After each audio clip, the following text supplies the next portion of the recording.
మీ business ఏదైనా మీ ఊర్లో promotion చేయాలంటే అది సుమన్ టీవీతోనే సాధ్యం. ఇప్పుడే సంప్రదించండి. నమస్తే, నేను విజయ్. ప్రస్తుతం నేను కడపలో ఉన్నాను. కడపలో జరుగుతున్నటువంటి మహానాడు కార్యక్రమం విజయవంతంగా జరుగుతుంది. తొలి రోజు అంటే ఏపీలో ఉన్నటువంటి అన్ని ప్రాంతాల నుంచి వచ్చేటువంటి పార్టీ కార్యకర్తలు, ప్రతినిధుల కోసం పెద్ద ఎత్తున మహానాడులో భోజన ఏర్పాట్లను చేయడం జరుగుతుంది. ప్రతి మహానాడులో కూడా మహానాడులో ఇచ్చేటువంటి విందు కార్యక్రమం ప్రత్యేకంగా ఒక హైలైట్గా నడుస్తుంది. ప్రస్తుతం మనతో పాటు ఉన్నారు తెలుగుదేశం పార్టీకి సంబంధించినటువంటి అధికార ప్రతినిధి ఆనం వెంకటరమణారెడ్డి గారు మనతో ఉన్నారు. ఆయనతో మాట్లాడదాం. సార్ చెప్పండి, ప్రత్యేకంగా మహానాడు అనగానే ఇక్కడ పెట్టేటువంటి ఫుడ్ మీద ఒక స్పెషల్ కాన్సన్ట్రేషన్ ఉంటుంది. అంటే మహానాడులో కార్యకర్తలందరూ కూడా ప్రతి వంటకాన్ని వండి టేస్ట్ చూపిస్తారు. సో ఈ మహానాడికి ప్రత్యేకంగా ఉన్నటువంటి మెనూ ఏంటి? ప్రతి మహానాడులో వంటకాలు చేసేది మా శివాజీ అన్న.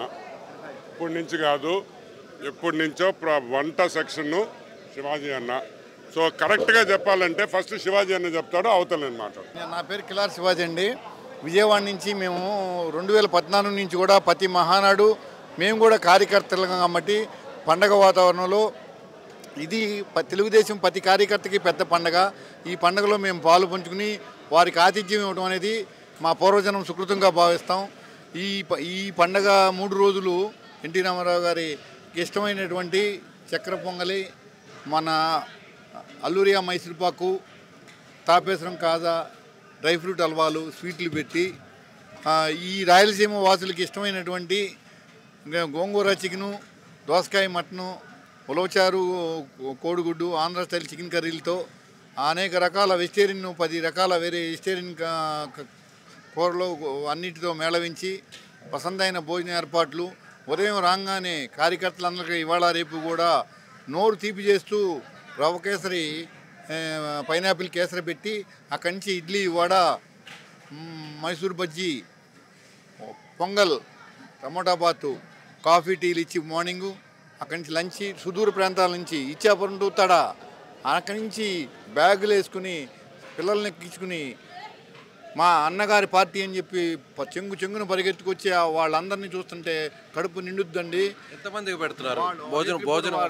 వారందరికీ రేత్రులు 15,000 మందికి, ఉదయం పూట 50,000 మందికి, 3వ రోజున పబ్లిక్ మీటింగ్ రోజున ఆ రోజున 1,50,000 మందికి మేము ఏర్పాట్లు చేస్తూ అధిష్టానం బయట దూర ప్రాంతాల నుంచి వచ్చిన వారికి ప్యాకెట్ల రూపంలో బస్సులకు అందజేసి, లక్షలాది ప్యాకెట్లు బస్సులకు అందజేసి అన్ని ఏర్పాట్లు 10 లక్షల వాటర్ బాటిల్ పెట్టి ఎక్కడ ఏ లోపం రాకుండా అడుగడుగున మొత్తం పార్టీ యంత్రాంగం అంతా కూడా 15 రోజులుగా ఈ కడప మహానగరం కేసి చూస్తూ ఈ కార్యక్రమాన్ని విజయవంతం చేస్తున్నారండి. రైట్. ఇప్పుడు జరుగుతున్నటువంటి ఏర్పాట్లన్నీ కూడా చూస్తే ముఖ్యంగా కడపలో జరుగుతుంది. కడప అనగానే వైసీపీకి అడ్డా అని జగన్మోహన్ రెడ్డికి సంబంధించినటువంటి సొంత జిల్లా అంటుంటారు. కానీ ఇదే కడపలో ఈసారి మీరు జరుగుతున్నటువంటి మహానాడు ఎంత సక్సెస్ అయ్యే ఛాన్స్? కడప సక్సెస్ ఏ మహానాడు ఫెయిల్ అయింది?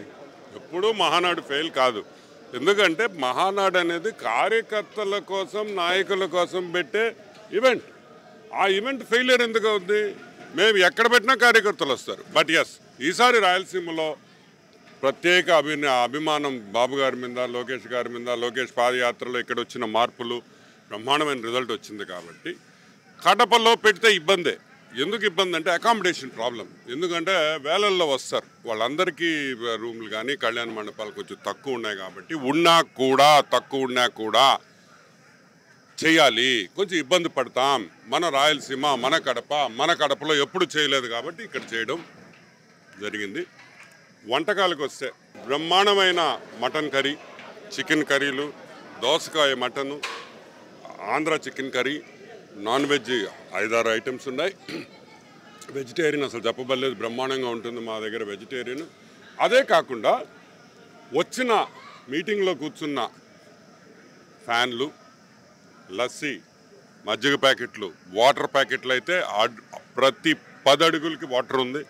అరేంజ్మెంట్స్ చాలా బాగా చేశాం, ఎవరు ఏ ఇబ్బంది పడకుండా. అంటే కడప మహానాడు ఒక మెమరీ లాగా, ఒక బ్యూటిఫుల్ మెమరీ లాగా ఉండాలని. అది వన్ ఆఫ్ ది బెస్ట్ మహానాడుస్. 160 ఎకరాల్లో ఏ రోజు మేము మహానాడు చేయలే, అంత పెద్ద మహానాడు ఇంత విస్తరణలో. ఎందుకంటే జనరల్గా ఒక్క సైట్ దొరకదు. మీకు గుర్తుందేమో, రాజమండ్రి మహానాడులో ఎంత ఇబ్బంది పడ్డామో మేము. 3 సార్లు సైట్ మార్చారు.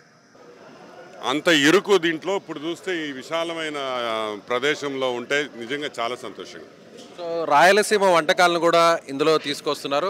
అదేవిధంగా భోజన సదుపాయాలు అనేది పెద్ద హైలైట్ చేసుకోవాల్సిన అవసరం లేదు, కానీ మహానాడులో భోజన సదుపాయం గురించి పదే పదే తెలుగుదేశం పార్టీ వాళ్ళు ఎందుకు మాట్లాడుతున్నారు అంటే వైసీపీ మీరేమంటారు? నేను ఒకటి చెప్తానండి, మీకు బాగా గుర్తుందా, 4 మినిస్టర్లు ఒక ఇద్దరు డిప్యూటీ సీఎంలు ఆడ పెట్టారు చూడు, అదేందా మా గర్జన సిద్ధమా ఓడమ్మ బొడవ 5 రోజులు ఆ సాక్షి ఛానల్లో పెద్ద బోర్డు పెట్టి ఈ వంట ఇచ్చాం అప్పుడు చెప్పినప్పుడు లేదా, అప్పుడు చెప్పినప్పుడు లేదా అంటే అది కూడా ఏంది, మేము మహానాడు రోజు చెప్తున్నాం, వాళ్ళు 10 రోజుల ముందర నుంచి చెప్పారు. ఎందుకు?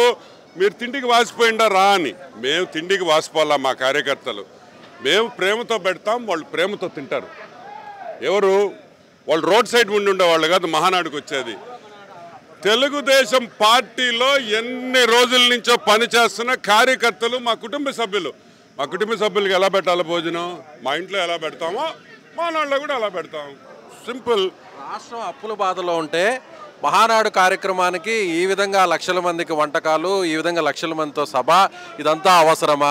పైపెచ్చి అధికారంలోకి వచ్చారు కాబట్టి ఏ అభివృద్ధి చేయకుండా మహానాడుతో డైవర్ట్ చేసే ప్రయత్నం చేస్తున్నారని వైసీపీకి సంబంధించిన నాయకులు మాట్లాడుతున్నారు. ఏమంటారు? అదే 5-6 మంది సన్యాసి ఎదవులు ఉంటారు, వాడికి పని బాటాలా, వాడు ఏదో ప్రెస్ మీట్ పెడితే కానీ ఆ జగన్మోహన్ రెడ్డికి సంతోషం ఉండదు. మేము అడుగుతున్నాం, ఇదేమన్నా గవర్నమెంట్ సొమ్ముతో పెడుతున్నామా, లేకపోతే జగన్ గడి అబ్బ సొమ్ము తీసుకొని వచ్చేయడమన్నా మేము మహానాడు మా పార్టీ సొమ్ము, మా పార్టీ కార్యకర్తలు ఇచ్చిన విరాళాలతో మేము పెడుతున్నాం. దానికి ఏందంటే వీళ్ళకి బాధ? నాకు అర్థం కాదు. మా పార్టీ, మా కార్యకర్తలు, మా డబ్బులతో చేసుకునే పండగ మహానాడు పండగ. మేమేం గవర్నమెంట్ డబ్బు కావాలా, గవర్నమెంట్ వెహికల్స్ వాడుతున్నామా? ఇదంతా నాన్ సెన్స్. ఒకటి, ఏ రాజకీయ పార్టీ అయినా భారతదేశంలో ఇంత అరేంజ్మెంట్స్, ఇంత పర్ఫెక్ట్ సింక్రనైజేషన్లో ఎవడైనా మహానాడు ఎవడైనా ఇటువంటి కార్యక్రమం చేశాడా? మా మహానాడు ఈసారి టోటల్గా లోకేష్ బాబు వచ్చిన తర్వాత కంప్లీట్ అటెండెన్స్ కూడా ఆన్లైన్ చేసేసాం. అంతే. ఏఐ గురించి, టెక్ గురించి మాట్లాడడం కాదు, దాన్ని ఇంప్లిమెంట్ చేయడం ముఖ్యం. అది this is not only ordinary Mahanadu కాదు, వాస్తవంగా చెప్పాలంటే this is a tech Mahanadu. అంటే అంత యూజ్ చేసాం, టెక్నాలజీని అంత యూజ్ చేసాం, నెట్ని అంత యూజ్ చేసాం, యాప్స్ ద్వారా చేసాం రిజిస్ట్రేషన్ ప్రాసెస్ కూడా. So this is a tech Mahanadu also అని కూడా పిలవచ్చు. Right sir, thank you so much.